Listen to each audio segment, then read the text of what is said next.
कोई धर्म, कोई जाति, कोई फिरका, सारे लोगों ने बड़ियां वहीरां कत्तियां। पिता ने आख्या कि वो लोगों आ गैंगस्टर मना के लोग बच्चों को मारी जाते हैं, आपके बच्चों को संभालो। असीं सरकार को समा दिंदे आ कि सरकार उहदे कातलों का पर्दाफाश करे, जे नहीं करेगी फिर संघर्ष कहते मैं आरंभांगा। मेरा इंतजार करियो।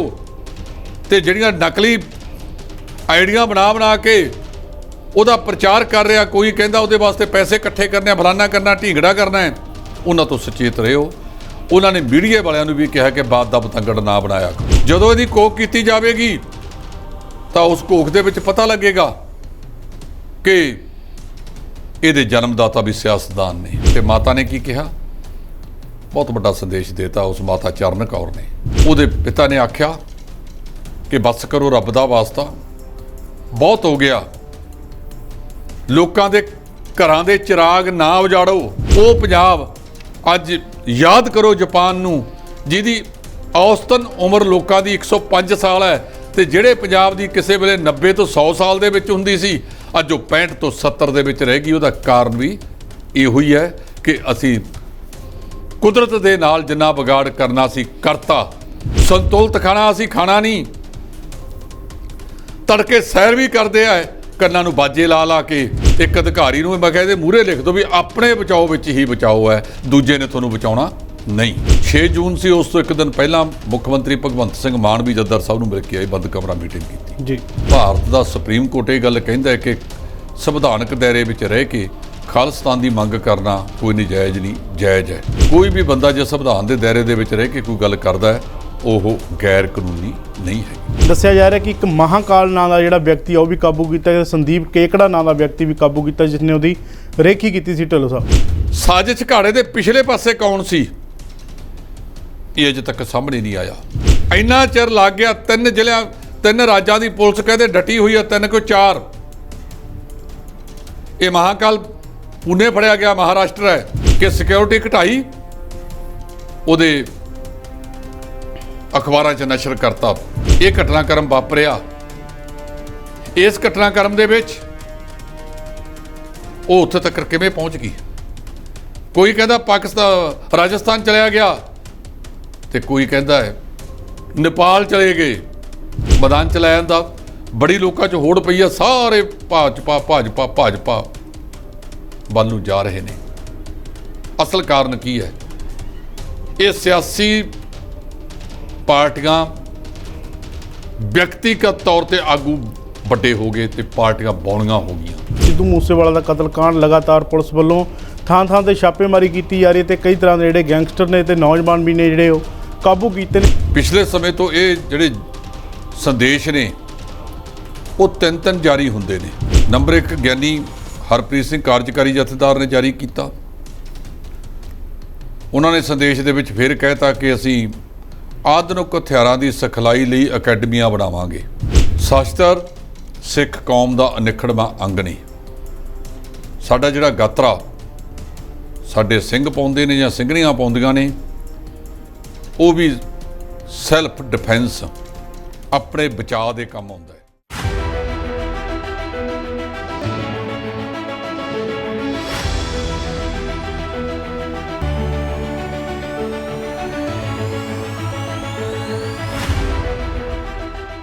D5 चैनल पंजाबी देख रहे सारे दर्शकों का स्वागत है। मैं सुखवीर सिंह खबर तोड़ प्रोग्राम लैके हाजिर हाँ, जिस दे विच असीं हफ्ता भर खबरों पर चर्चा करते हैं। तो चर्चा करने साडे नाल ने D5 के सीनियर एडिटर जसपाल सिंह ढिल्लों जी। आओ उन्हां दा स्वागत कर लीए। सत श्री अकाल जी। सत श्री अकाल भगू साहब, की हाल है जी? वधिया जी वधिया।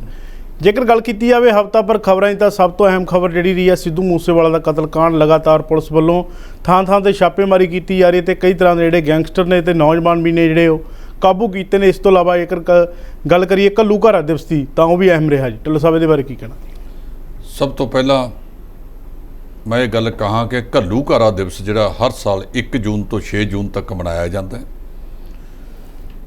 अते इस संबंध दे विच श्री अकाल तख्त साहब ते 4 जून नूं अखंड पाठ साहब आरंभ हुंदे ने ते 6 नूं उन्हां दा भोग पाया जाता। उस तो बाद जदर अकाल तख्त अपना संदेश कौम दे नाल जारी करते हैं। ਪਿਛਲੇ ਸਮੇਂ ਤੋਂ ਇਹ ਜਿਹੜੇ ਸੰਦੇਸ਼ ਨੇ ਉਹ ਤਿੰਨ ਜਾਰੀ ਹੁੰਦੇ ਨੇ। ਨੰਬਰ 1 ਗਿਆਨੀ ਹਰਪ੍ਰੀਤ ਸਿੰਘ ਕਾਰਜਕਾਰੀ ਜਥੇਦਾਰ ਨੇ ਜਾਰੀ ਕੀਤਾ। ਉਹਨਾਂ ਨੇ ਸੰਦੇਸ਼ ਦੇ ਵਿੱਚ ਫਿਰ ਕਹਿਤਾ ਕਿ ਅਸੀਂ ਆਧੁਨਿਕ ਹਥਿਆਰਾਂ ਦੀ ਸਿਖਲਾਈ ਲਈ ਅਕੈਡਮੀਆਂ ਬਣਾਵਾਂਗੇ, ਗੱਤਕਾ ਫੈਡਰੇਸ਼ਨਾਂ ਨੂੰ ਮਜ਼ਬੂਤ ਕਰਾਂਗੇ, ਲੜਕੀਆਂ ਨੂੰ ਵੀ ਗੱਤਕਾ ਦੀ ਟ੍ਰੇਨਿੰਗ ਦਿਵਾਵਾਂਗੇ। ਜੱਦਰ ਸਾਹਿਬ ਜਦੋਂ ਵੀ ਆਪਣਾ ਬਿਆਨ ਦਿੰਦੇ ਆ ਉਹਨਾਂ ਦਾ ਆਪਣਾ ਇੱਕ ਨਜ਼ਰੀਆ,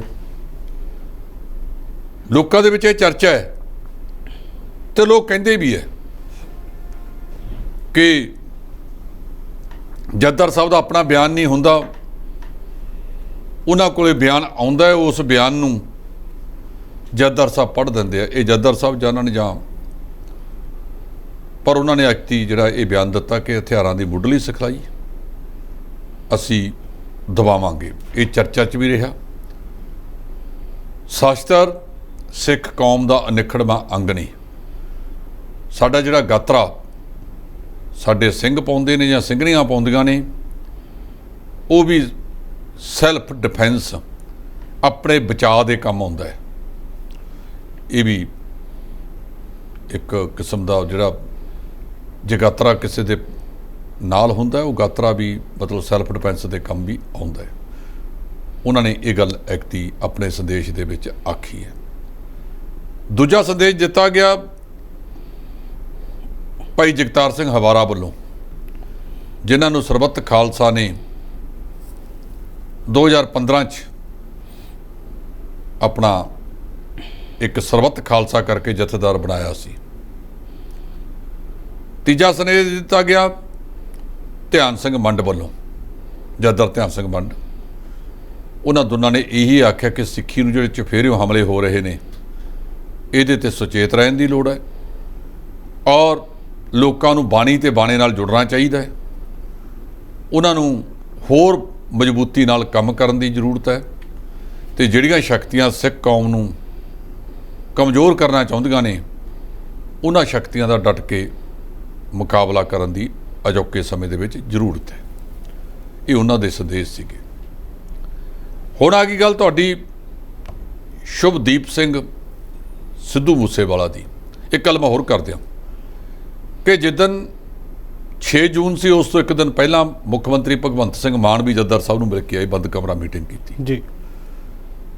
ਔਰ ਇਹ ਘੱਲੂਘਾਰਾ ਦਿਵਸ ਬਿਲਕੁਲ ਆਮਣਾ ਮਾਨ ਸ਼ਾਂਤੀਪੂਰਵਕ ਸਿਰੇ ਚੜ੍ਹ ਗਿਆ। ਸਾਰਿਆਂ ਨੇ ਇਹਦੇ ਵਿੱਚ ਜੋ ਭੂਮਿਕਾ ਅਦਾ ਕੀਤੀ ਹੈ ਉਹ ਸਾਰਿਆਂ ਦੀ ਸ਼ਲਾਘਾ ਕਰਨੀ ਬਣਦੀ ਹੈ ਕਿ ਠੀਕ ਹੈ, ਖਾਲਿਸਤਾਨ ਦੇ ਨਾਅਰੇ ਵੀ ਲੱਗੇ ਜਿਨ੍ਹਾਂ ਨੂੰ ਅਸੀਂ ਗਰਮ ਖਿਆਲੀ ਕਹਿੰਦੇ ਹਾਂ, ਪਰ ਜਦੋਂ ਭਾਰਤ ਦਾ ਸੁਪਰੀਮ ਕੋਰਟ ਇਹ ਗੱਲ ਕਹਿੰਦਾ ਹੈ ਕਿ ਸੰਵਿਧਾਨਕ ਦਾਇਰੇ ਵਿੱਚ ਰਹਿ ਕੇ ਖਾਲਿਸਤਾਨ ਦੀ ਮੰਗ ਕਰਨਾ ਕੋਈ ਨਜਾਇਜ਼ ਨਹੀਂ, ਜਾਇਜ਼ ਹੈ, ਤਾਂ ਜੇ ਖਾਲਿਸਤਾਨ ਦੇ ਨਾਅਰੇ ਕੋਈ ਲਾਉਂਦਾ ਹੈਗਾ ਉਹਨੂੰ ਨਜਾਇਜ਼ਤਾ ਨਾਲ ਨਾ ਦੇਖਿਆ ਜਾਵੇ, ਉਹਨੂੰ ਜਾਇਜ਼ਤਾ ਨਾਲ ਹੀ ਦੇਖਿਆ ਜਾਵੇ।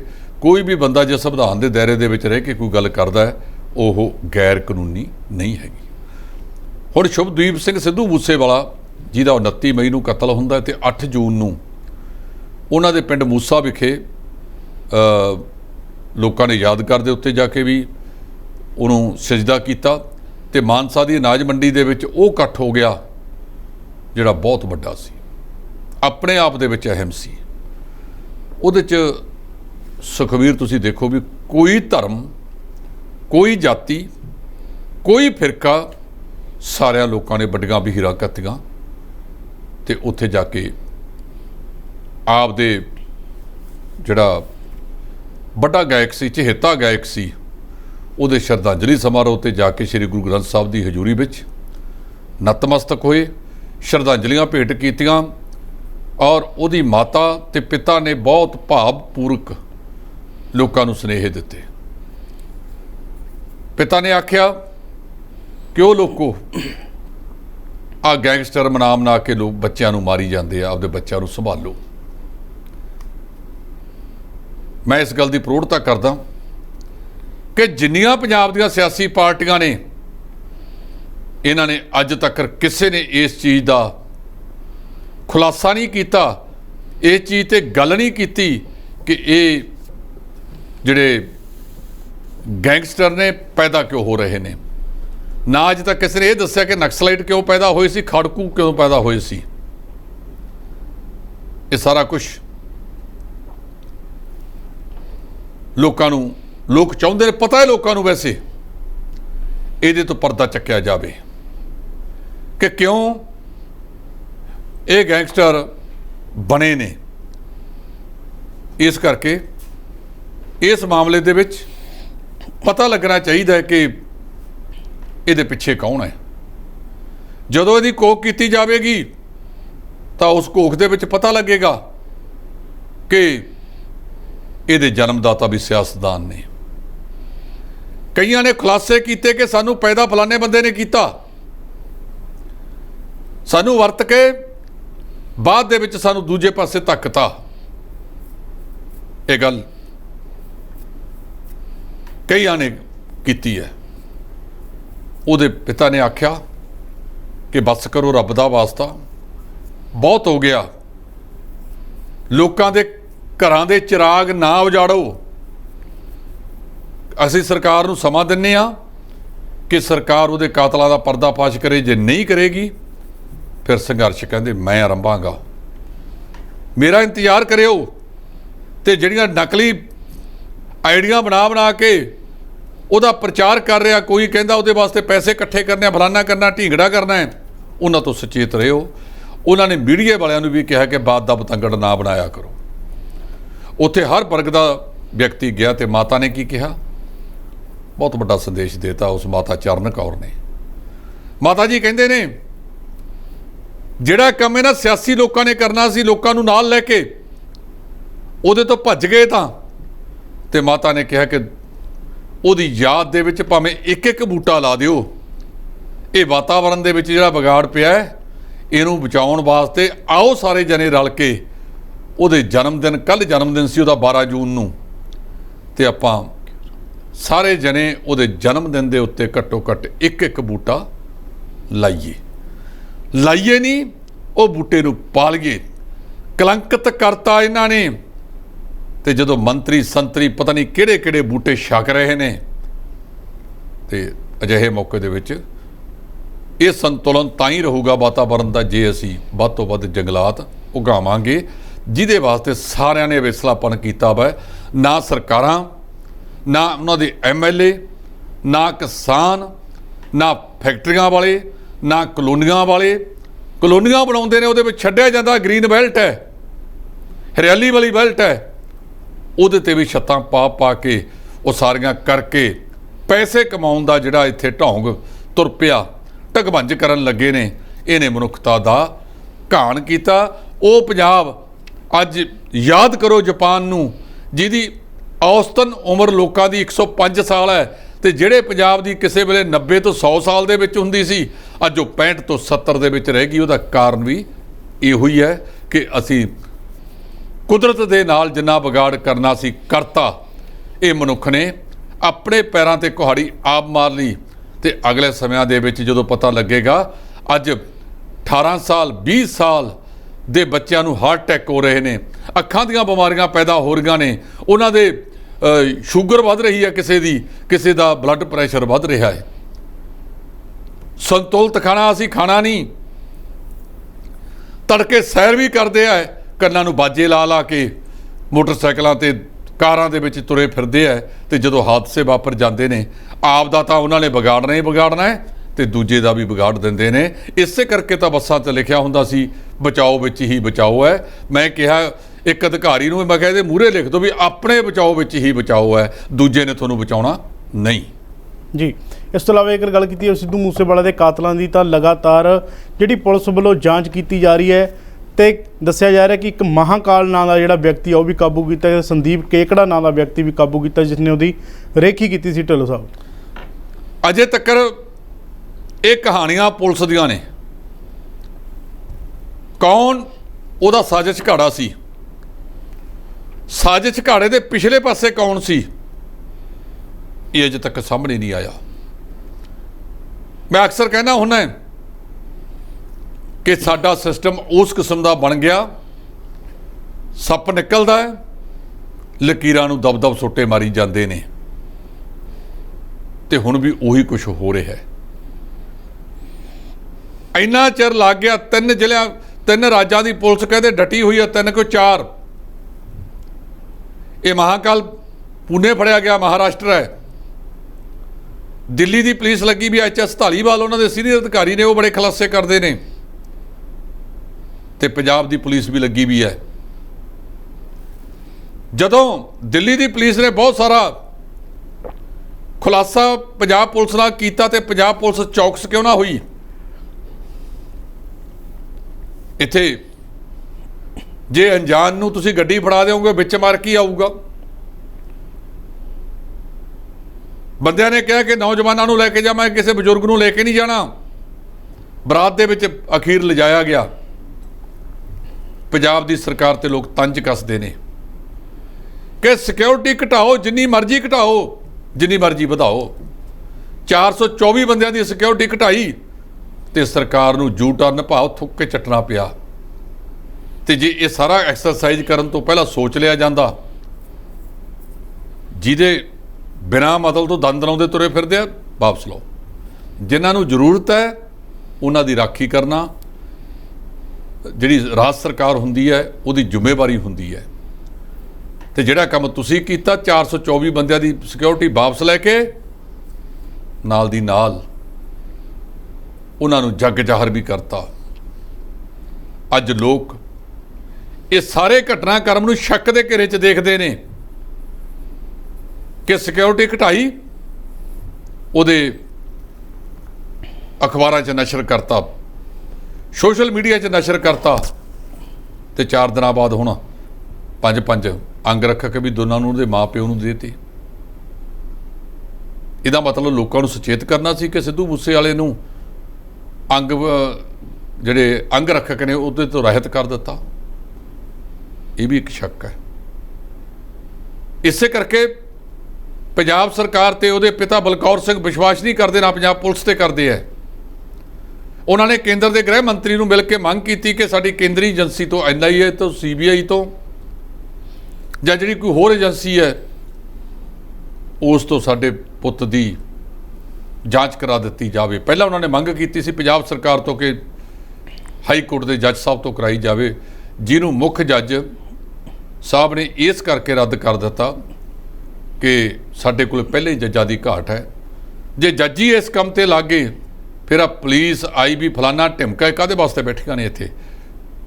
ਇਹਨਾਂ ਦੇ ਵੱਡੇ ਵੱਡੇ ਅਧਿਕਾਰੀ ਬੈਠੇ ਆ ਜਿਨ੍ਹਾਂ ਦੇ ਮੋਢਿਆਂ ਤੇ ਨਵਾਂ ਤਾਰਾ ਲਾਉਣ ਦੀ ਥਾਂ ਹੀ ਨਹੀਂ ਬਚੀ ਵੀ। ਉਹਨਾਂ ਦੇ ਤਾਰੇ ਲਾਈਏ ਕਿੱਥੇ? ਅਜਿਹੇ ਮੌਕੇ ਦੇ ਵਿੱਚ ਜੇ ਸੁਪਰੀਮ ਕੋਰਟ ਇਸ ਕੰਮ ਦੇ ਵਿੱਚ ਪੈ ਗਈ ਫਿਰ ਇਹਨਾਂ ਨੂੰ ਘਰੇ ਤੋਰ ਦਿਓ। ਅਜੇ ਤੱਕ ਇਸ ਮਾਮਲੇ ਦੇ ਵਿੱਚ ਲੱਗਦਾ ਇਹ ਹੈ ਕਿ ਲਕੀਰਾਂ ਦੇ ਸੋਟੇ ਵੱਜ ਰਹੇ ਨੇ, ਅਸਲੀਅਤ ਵਾਲੇ ਪਾਸੇ ਨਹੀਂ ਤੁਰੇ। ਹੈਰਾਨੀ ਉਦੋਂ ਵੀ ਹੁੰਦੀ ਹੈ, ਇਹ ਘਲਟੋਕਾਰ ਖੋਹੀ ਜਾਂਦੀ ਹੈ ਮੂਸੇ ਦੇ ਨਾਲ ਦੇ ਪਿੰਡ ਜਵਾਰਕੇ ਦੇ ਕੋਲੋਂ ਤੇ ਉਹ ਅਗਲੇ ਦਿਨ ਮੋਗੇ ਤੋਂ ਬਰਾਮਦ ਹੁੰਦੀ ਹੈ, ਉੱਡ ਕੇ ਚਲੀ ਗਈ। ਐਡਾ ਵੱਡਾ ਘਟਨਾਕ੍ਰਮ ਵਾਪਰ ਜਾਵੇ, ਇੱਕ ਨਿੱਕੀ ਜੀ ਗੱਲ ਵਾਪਰ ਜਾਵੇ, ਇਹ ਨਾਕੇ ਲਾ ਲੈਂਦੇ ਨੇ, ਹੁਣ ਵੀ ਲਾਈ ਜਾਂਦੇ ਨੇ। ਪਰ ਦੂਜੇ ਪਾਸੇ ਇਹ ਘਟਨਾਕ੍ਰਮ ਵਾਪਰਿਆ, ਇਸ ਘਟਨਾਕ੍ਰਮ ਦੇ ਵਿੱਚ ਉਹ ਉੱਥੇ ਤੱਕ ਕਿਵੇਂ ਪਹੁੰਚ ਗਈ? ਕੋਈ ਕਹਿੰਦਾ ਪਾਕਿਸਤਾਨ ਰਾਜਸਥਾਨ ਚਲਿਆ ਗਿਆ ਤੇ ਕੋਈ ਕਹਿੰਦਾ ਹੈ ਨੇਪਾਲ ਚਲੇ ਗਏ। ਤੇ ਫਿਰ ਲਕੀਰਾਂ ਦੇ ਸੋਟੇ ਨਹੀਂ ਤਾਂ ਹੋਰ ਕੀ ਨੇ? ਉਹਦੇ ਪਿਤਾ ਦਾ ਖਦਸ਼ਾ ਤੇ ਕੱਲ੍ਹ ਉਹਦਾ ਜਨਮ ਦਿਨ ਵੀ ਮਨਾ ਕੇ ਹਟੇ ਹਾਂ।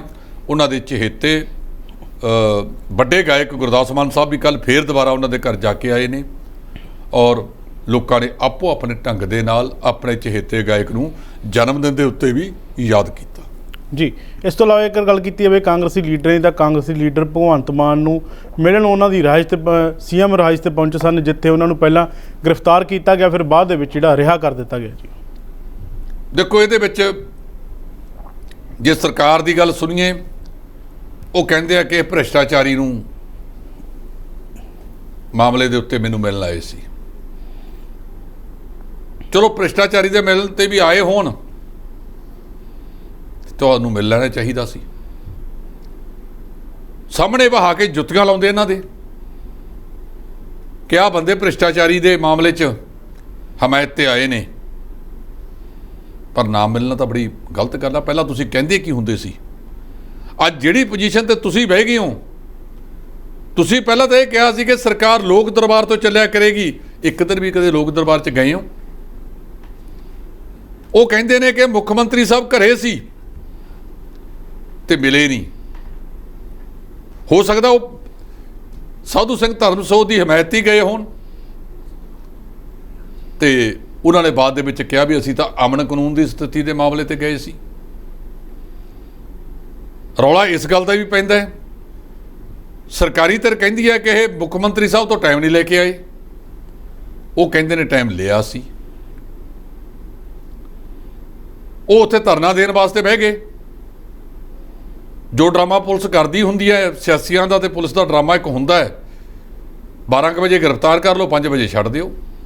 ਉਹੀ ਕੁਛ ਉਹਨੂੰ ਕੀਤਾ। ਇੱਕ ਇਹੋ ਜਿਹੀ ਧਾਰਾ ਦਾ ਕੇਸ ਦਰਜ ਕਰ ਦਿੰਦੇ ਨੇ, ਨਾਲ ਤਾਂ ਅੱਖਾਂ ਪੂੰਝੀਆਂ ਗਈਆਂ ਤੇ ਨਾਲੇ ਥਾਣੇ 'ਚ ਜ਼ਮਾਨਤ ਲੈ ਕੇ ਛੱਡ ਦਿੰਦੇ ਆ। ਇਹ ਲੋਕਾਂ ਨੂੰ ਕੀ ਦਿਖਾਉਣਾ ਚਾਹੁੰਦੇ ਹੋ?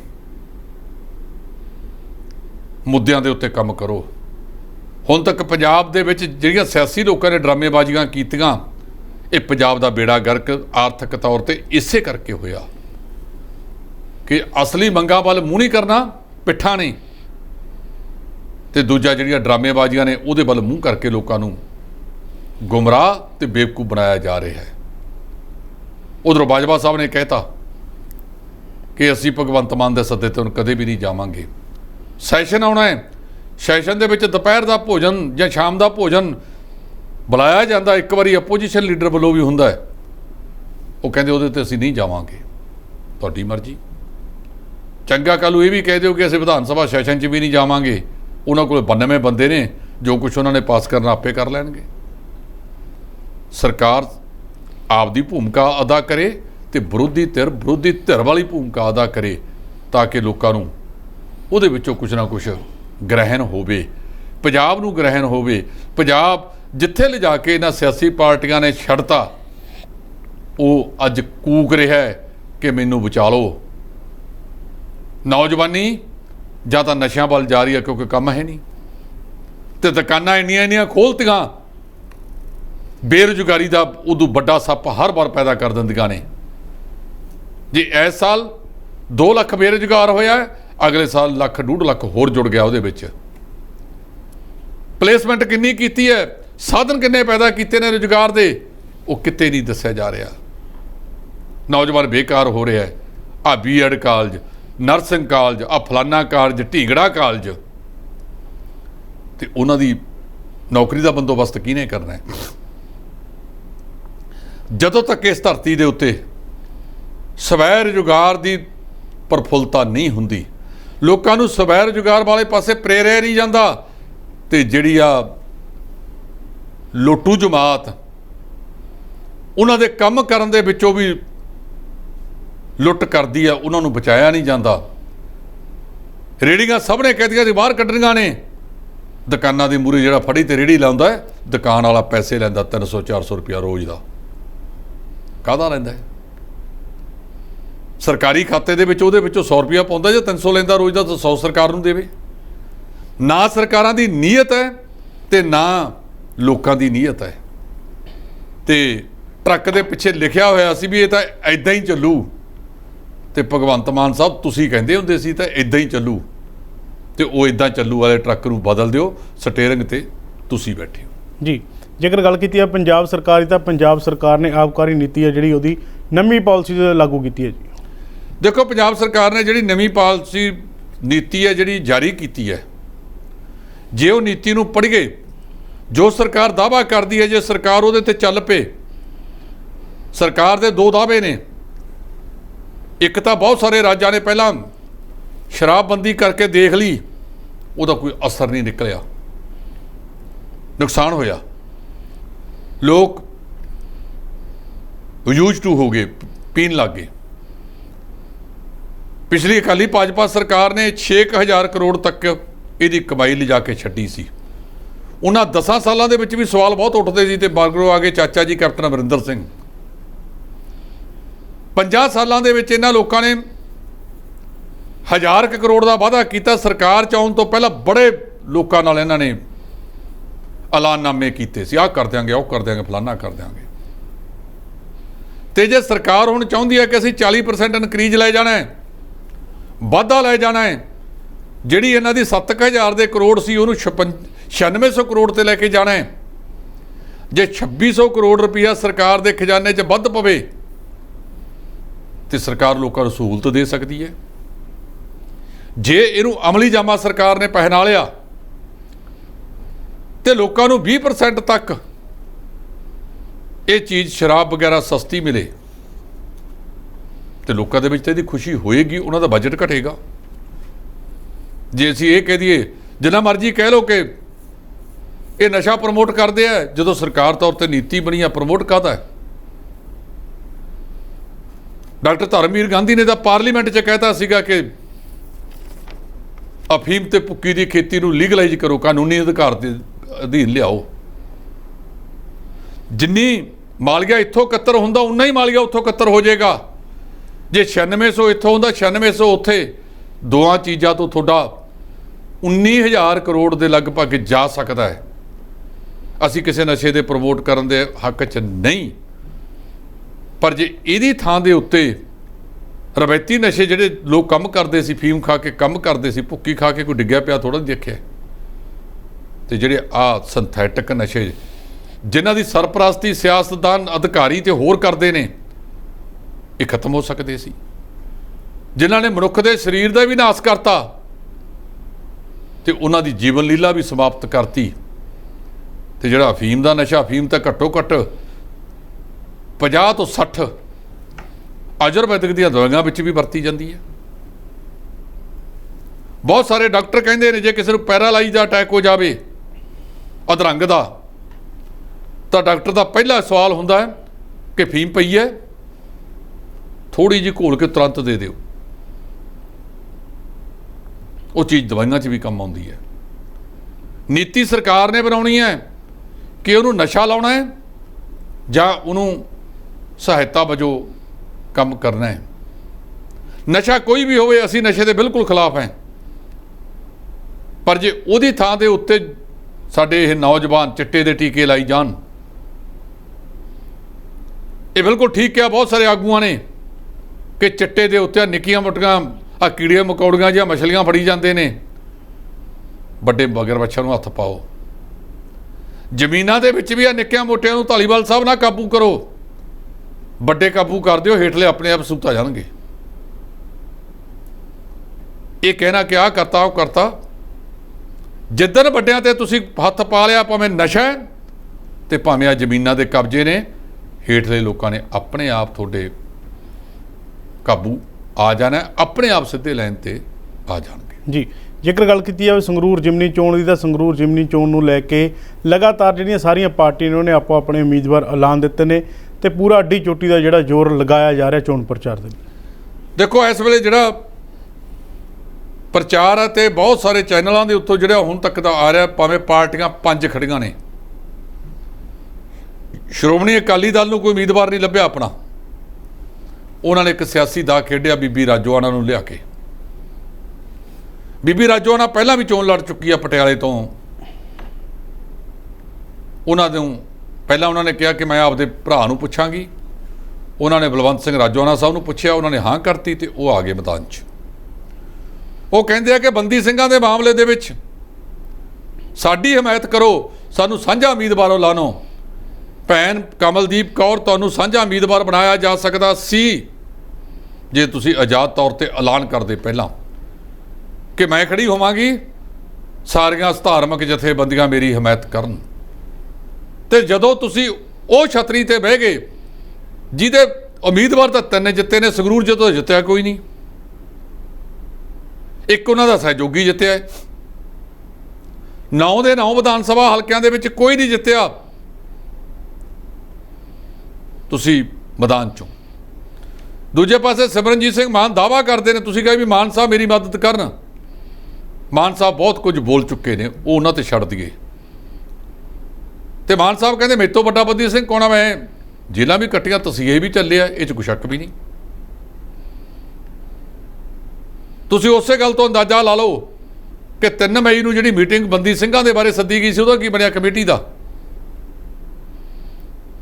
ਤੇ ਜਿਹੜਾ ਅਕਾਲੀ ਦਲ ਨੇ ਇੱਕ ਸਮੀਖਿਆ ਕਮੇਟੀ ਬਣਾਈ ਤੇ ਸਮੀਖਿਆ ਕਮੇਟੀ ਰਿਪੋਰਟ ਇਹ ਦੇਵੇ ਕਿ ਅਕਾਲੀ ਦਲ ਦੀ ਲੀਡਰਸ਼ਿਪ ਵਿੱਚ ਤਬਦੀਲੀ ਦੀ ਲੋੜ ਹੈ, ਕਾਰਨ ਕਿ ਉਹ ਲੀਡਰਸ਼ਿਪ ਅਕਾਲੀ ਸਿਧਾਂਤਾਂ ਤੇ ਪਹਿਰਾ ਦੇਣ 'ਚ ਅਸਫਲ ਰਹੀ ਹੈ।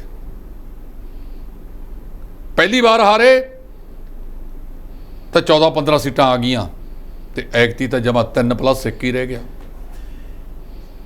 ਇਹ ਪਾਰਟੀ ਇੱਕ ਸਕੂਟਰ ਦੀਆਂ ਸਵਾਰੀਆਂ ਜੋਗੀ ਰਹਿ ਗਈ।